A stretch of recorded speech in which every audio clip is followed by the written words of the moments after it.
Hi, Bach for Life. Hey, thanks for stopping in, Bach for Life. Do you have any sage wisdom for a bootcamp graduate who has his first developer interview in a few hours?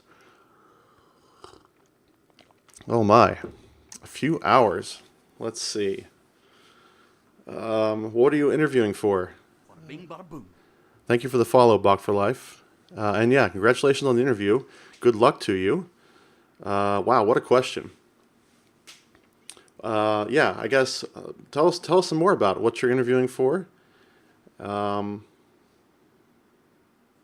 so maybe we can provide some sage advice. Not just me, but others in the channel too. Lots of experience in this channel.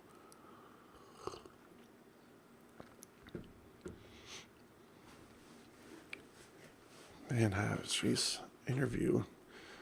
I think interviews are they vary so much, right? There's lots of people who will tell you you need to do this or you need to do that, and it's often conflicting advice.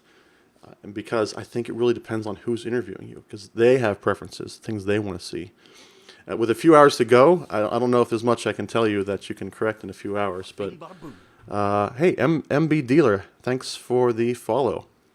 Yeah, don't panic would be the first one. That's always good advice for any situation.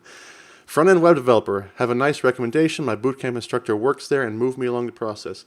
It sounds like you're in pretty good hands. So I wouldn't worry about it. I think some of the mistakes I see that I haven't done a ton of interviewing, but either on either side, right? But some of the mistakes I see is don't don't send in a resume that's way too long, right? I've heard this rule of thumb a while back. It's that every page of your resume should be equivalent to about 10 years of experience. That's just a rule of thumb, right? It's not a hard and fast rule. And so, if you've got a lot of experience, yeah, have a second page on your resume. That's fine. But don't inflate your resume to make it look more impressive by, a 5-page resume, a 6-page resume. I've seen these before, and it just makes me think that this person does not have the ability to focus in on the core of their abilities and what they expect from a job and what they want to see from a job.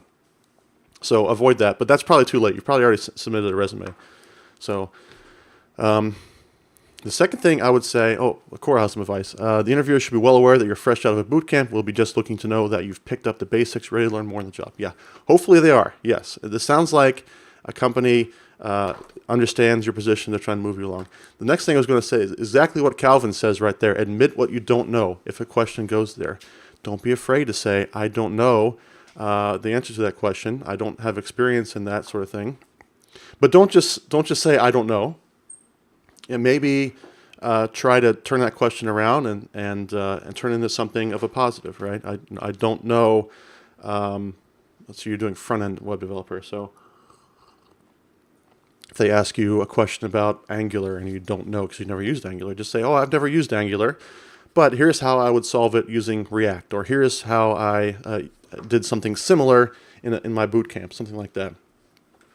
Yeah, ask more questions, try to clarify, because if they're a good interviewer, they're not trying to get some specific answers out of you. They're not trying to check off a list, right? So this as an example, in interviews where I'm talking to someone about C# or .NET, I will try to ask them questions like, what does public and private mean in C#? Or what is a sealed class? Things like that. And I'm not looking for the right answer. I can look up what sealed class means on the internet or whatever, but I'm looking to see if they can talk through it. If they can maybe they just admit they don't know. And if I ask them what's a sealed class and they don't know what a sealed class is, that's actually a good sign to me that they've never written a sealed class or had to deal with those before. So that's a good sign. So sometimes just saying I don't know can actually be a good thing. But yeah, just talk it through, clarify the questions, like Calvin is saying there, and And just keep in mind that if they're a good interviewer, they're not necessarily looking, they're not giving you a test. They're not quizzing you and seeing if you're going to pass and give them all the right answers. But they're looking for your thought process.